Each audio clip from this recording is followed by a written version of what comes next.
BTB listeners, thank you so much for checking out today's episode. Listen, if this episode inspires you, do me a favor, take 5 seconds to shoot me a like and subscribe to the podcast. There are several more exciting guests that are in the pipeline, and I just can't thank you enough for your continued support, and let's keep paying the mission forward. So, if you are someone that's chasing the college dream, being an athlete, the grind doesn't stop once you arrive. The moment I hit campus, that's when the real work starts.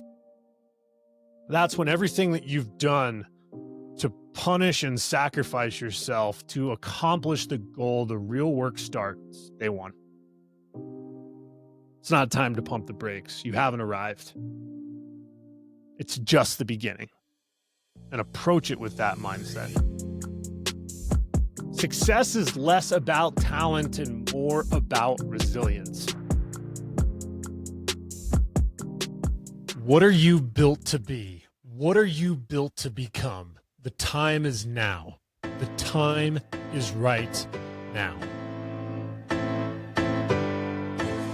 You weren't built to break. You were built to be something greater. Welcome to Season 2 of the BTB Project. I'm your host, Kollman Gearhart. I was the overweight kid, the one counted out, lost 100 pounds, found purpose in the pain, and turned my setbacks into a story worth telling. This podcast isn't about perfection. It's about persistence. It's about identity, discipline, and comebacks. Getting up one more time and becoming who we're always meant to be. If you're ready to go deep, do the work, and live out what you're built to be, you're in the right place. Let's lock in, let's rise, and let's get to work.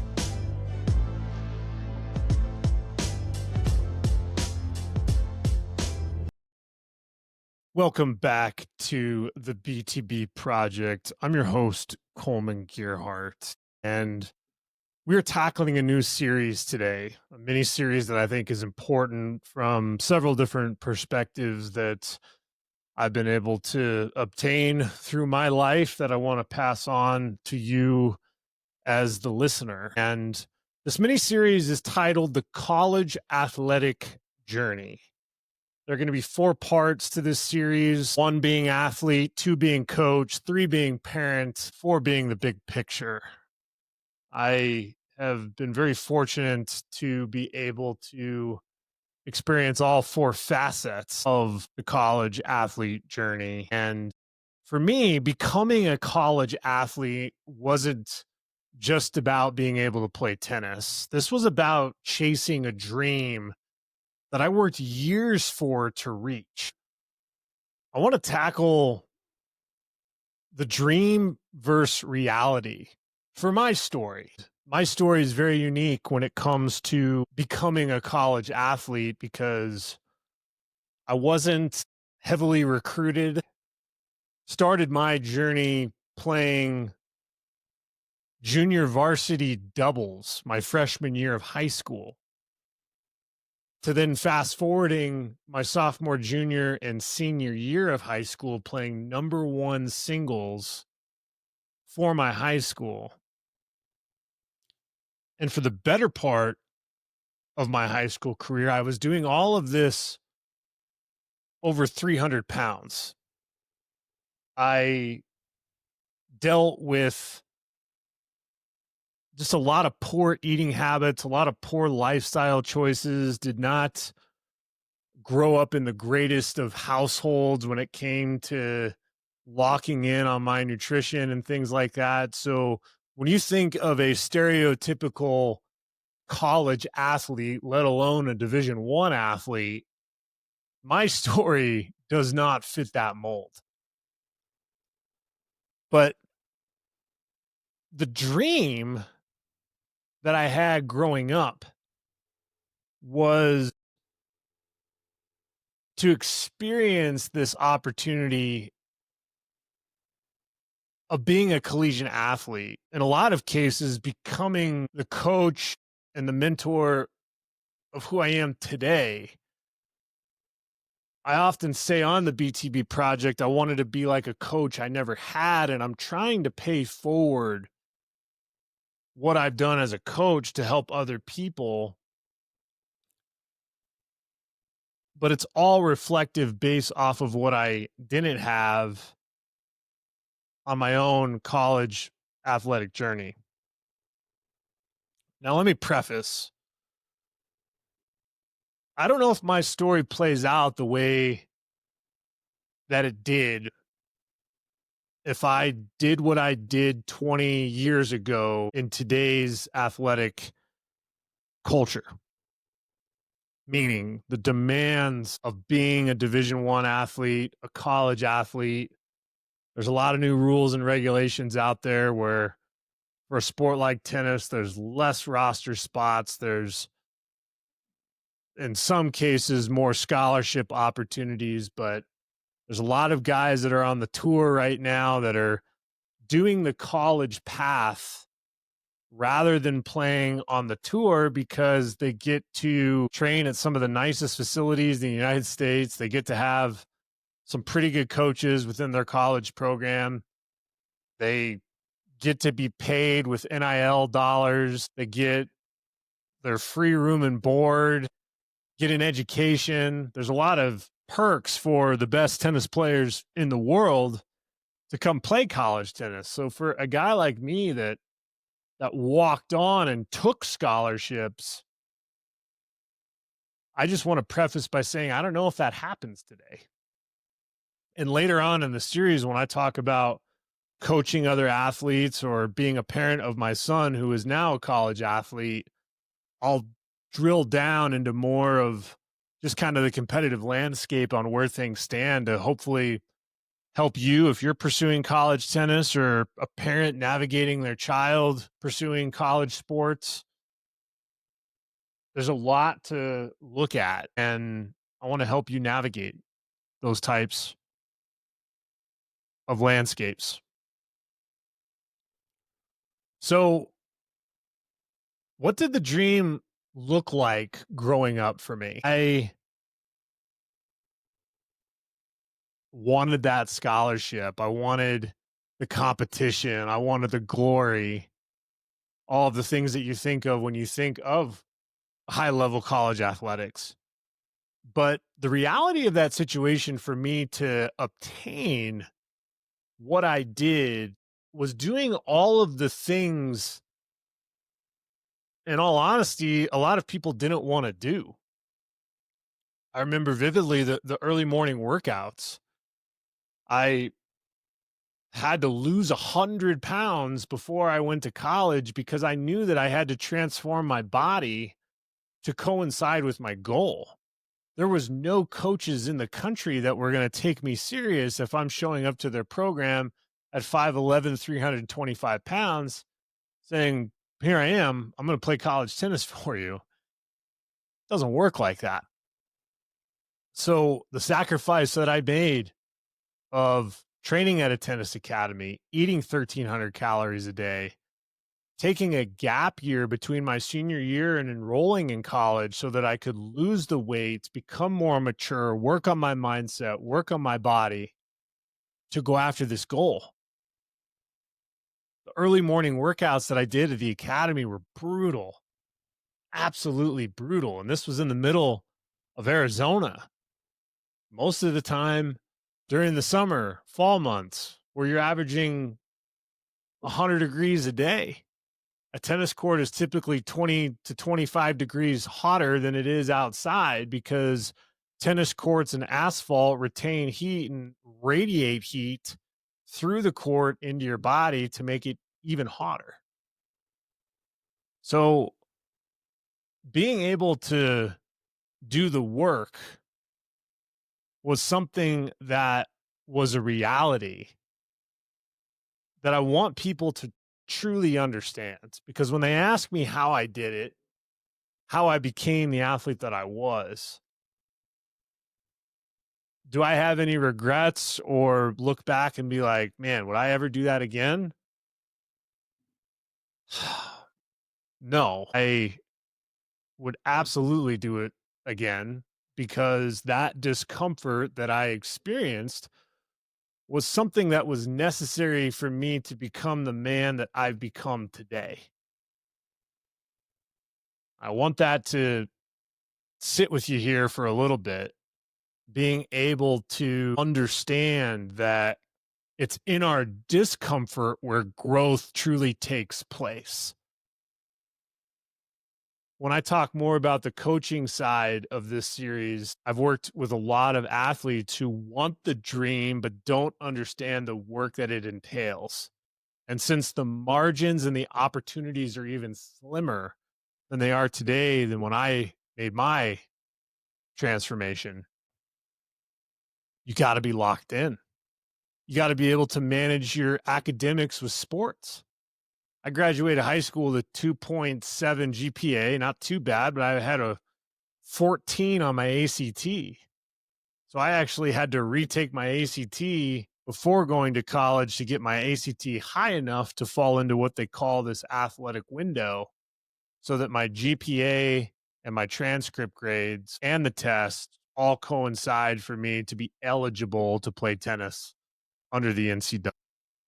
So tapping into the academics, becoming a better student, being able to handle all of the logistics of being a college athlete, being able to travel, being able to manage the class rigor, being able to manage the practice schedule, the strength and conditioning, all the recovery involved, keeping my body upright.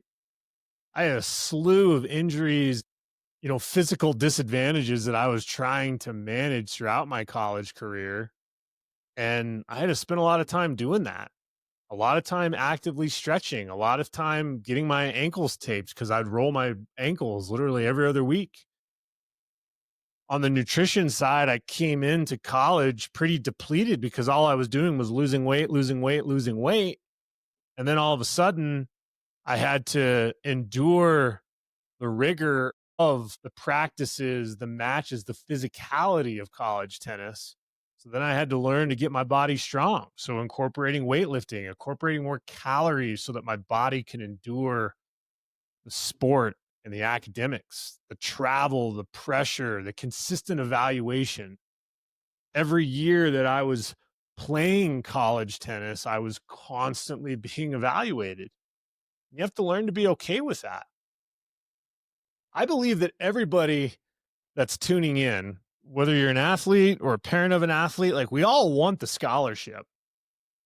We all want the accolades of being a college athlete, but very few people understand what it takes to keep at it. I mean, what are the things that you're doing when no one's watching? That's when you get really good. This is where I wish I had a camera on me and documented my story of when I was preparing for college athletics because it was just grueling.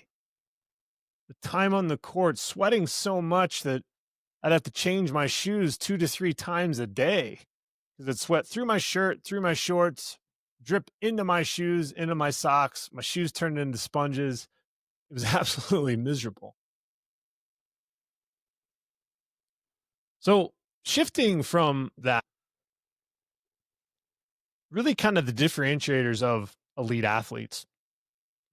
What separates the thrivers from the strugglers based off of what I've seen?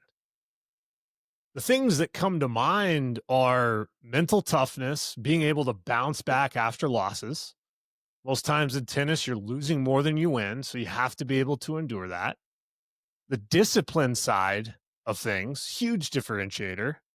Making sure you're showing up every day, typically showing up early, typically showing up on even bad days after you broke up with a girlfriend, after you had a bad test, being able to show up no matter what. And then coachability.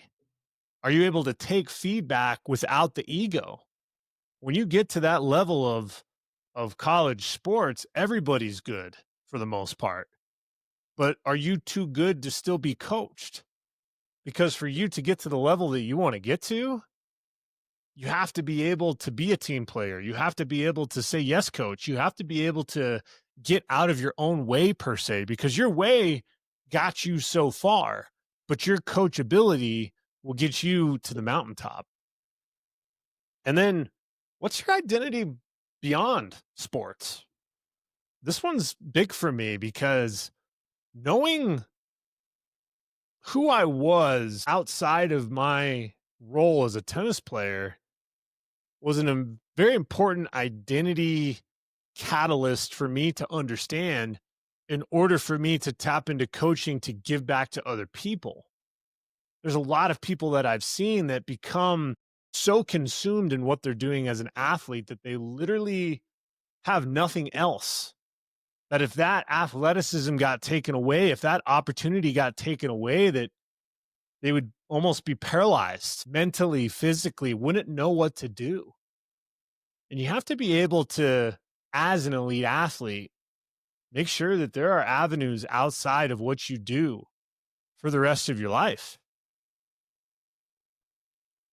Remember one example when I think of the differentiators that I had was my ability to tap into discipline when things got tough. I even think back to some of the childhood traumas that I had and being able to survive those moments in my life where in the moment I was like, why is this happening to me? And then flash forward 5-10 years later, it was surviving those moments that allowed me to go into tryouts in college and compete against scholarship athletes. And when push came to shove, and I had an opportunity to win a match against someone that might have been a better tennis player than me, I could tap into the discipline and literally outwill my opponents because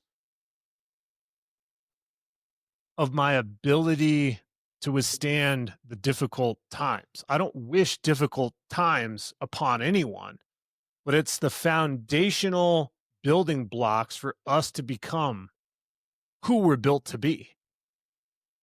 And being able to take that discipline, not just into what I experienced within my team, but taking that into competing against other schools. One of the greatest feats that I had was my sophomore year, being able to go down to Omaha, Nebraska and play a tennis tournament at Creighton University. And it was the Creighton Blue Jay Invitational singles tournament. Very challenging draw, very daunting draw. And I remember playing this tournament unseeded. Nobody knew who I was. And the first match I played, I ended up winning in a third set tiebreaker against someone from Creighton. That led me to another match of which I won in a third set tiebreaker, to then another match that I won in a third set tiebreaker, to then playing in the final. And in the final, I was playing against a really, really good tennis player from the University of Nebraska, Kearney. He was from Spain, grinder, incredible amount of topspin, great two-handed backhand, a lot of pep on his forehand. He could put it anywhere in the court. And I remember just getting my butt absolutely kicked the first set and a half of that match. But ultimately, I tapped into my differentiators, the mental toughness, the discipline, being coachable. And all of a sudden, I find myself chipping my way back into that match. And having the ability to not fizzle out or become burnt out with the sport, but tap into who I was, to then coming all the way back in that match. And I'll never forget having that ball on my racket, serving for the match. 10-15 ball rally. Opponent hits a ball cross court. I see an opening down the line. Rip my forehand down the line. Ball's about 1.5 inches inside the single sideline. Pasting the baseline deep. Goes past my opponent. And there I was, lifting my arms as the Creighton Blue Jay Invitational champion. because of those differentiators, I accomplished one of the greatest accomplishments as a college athlete. So, real quick, what are some of the hidden struggles of college athletes? No one that ever talks about these in some cases, but injuries and the mental toll. I don't know how many matches I played, to be honest, to where I was completely healthy. I was always dealing with something. I mentioned my ankle. I have thoracic scoliosis in my back. I have degenerative disc disease. I have a nervous system that just didn't cooperate. So, a lot of neurological issues and fast twitch issues. But ultimately, being able to recognize those and tapping into my differentiators is what allowed me to overcome those injuries. But there's also aspects like balancing of social life, the relationships, competition, competing against my own teammates that were on scholarship, potentially beating them and taking their scholarship. How do you stay friends moving forward? That was something that was always challenging. The pressure of performance with scholarships. I didn't have the money to go to school. I didn't have the 20 to 26K a year to go to school. Every year that I was competing, I was doing it with my racket. My racket gave me an opportunity to pay for my scholarship. My scholarship literally allowed me to pay for school. I didn't have any other way. Ultimately, you have to ask yourself in these situations as a college athlete, if you're not winning, if things are tough, like who are you? There were stretches where I didn't win very many matches my freshman year. Won some matches my sophomore year, junior, senior year. I had my best seasons because I learned how to embrace losing. And again, keyword learn, so that I could learn from those mistakes to become a winner. And looking at the vision of failure much different than I did when I first started playing. Lastly, a vulnerable personal moment that I want to share was just my last year of college tennis. I remember in order to fulfill my scholarship, I had to play a certain number of matches, and I was one match away from that number to receive my scholarship. And a couple weeks prior, I had hurt my back significantly. I had ruptured 2 discs in my lower back. I had a confirmed MRI of a disc rupture. But then I also found out that I had a tumor that was in my spinal canal that they found during the MRI. And it was pressing against my cord enough to where it was causing issues with my left leg, with my bowels and bladder, and I had to get the tumor taken out. So in order to fulfill my scholarship, I had to take an epidural. I had to be loaded up on pain meds to try to mitigate the issues with my back. I remember playing that match against South Dakota State, and I couldn't feel anything between the bottom of my belly button to the middle of my quads. And I'm just trying to grind through this match, playing very unorthodox because I had no form or technique with all of the pain meds and the epidural that I had to take. And ultimately, somehow, some way, by the grace of God, I won that match. And I remember collapsing to the ground. And 24 hours later, I'm under the knife to have a tumor taken out of my spinal cord. And to me, that moment of all of the hidden struggles, being able to tap into my differentiators, made that college tennis experience truly memorable. So, if you are someone that's chasing the college dream, being an athlete, we'll tap into this more later on in the series, but I want you to take away some key lessons when you're chasing that dream. The grind doesn't stop once you arrive. The moment I hit campus the first day, that's when the real work starts. That's when everything that you've done punish and sacrifice yourself to accomplish the goal, the real work starts. It's not time to pump the brakes. You haven't arrived. It's just the beginning. And approach it with that mindset. Success is less about talent and more about resilience. I started playing tennis when I was 14 years old. I was beating guys that started playing when they were 4, 5, 6, 7 years old because my resilience growing up propelled me to have an edge against talent.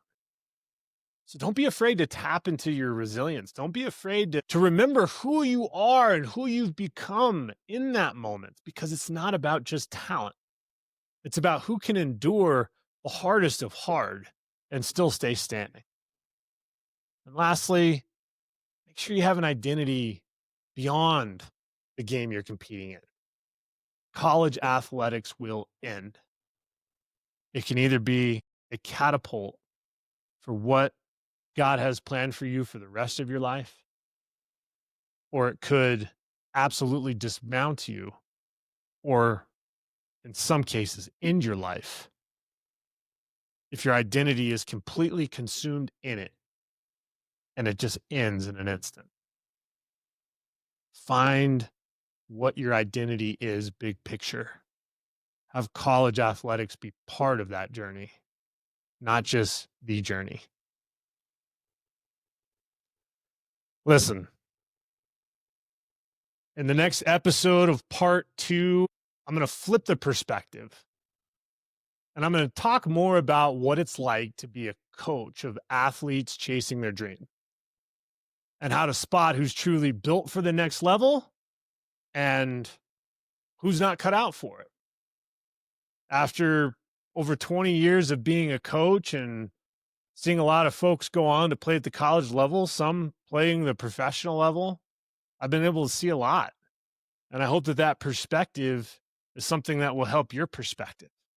That's the whole purpose of this podcast, is to share stories, to share content that you can relate to, that you can learn from, that you can share with others, and that we do this as one BTB community. Can't wait to continue this series.